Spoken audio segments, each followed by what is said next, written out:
Hello and welcome to Logic ERP. Subscribe to our YouTube channel and press the bell icon to stay updated with the latest videos. In this video, we'll show you how to set default companies in just a few simple steps. So let's get started. Head to the Sales Voucher configuration. Select the relevant billing series. Under Other Settings 1, click on the Other Settings option. Under this, go to the Defaults to tab.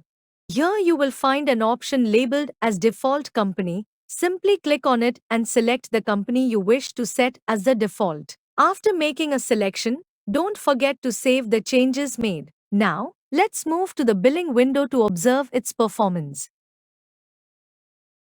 As you can see, in the item search list, the software now displays only the items associated with the company we set as the default in the configuration. I hope this video was helpful. Thanks for watching. Like, share and subscribe.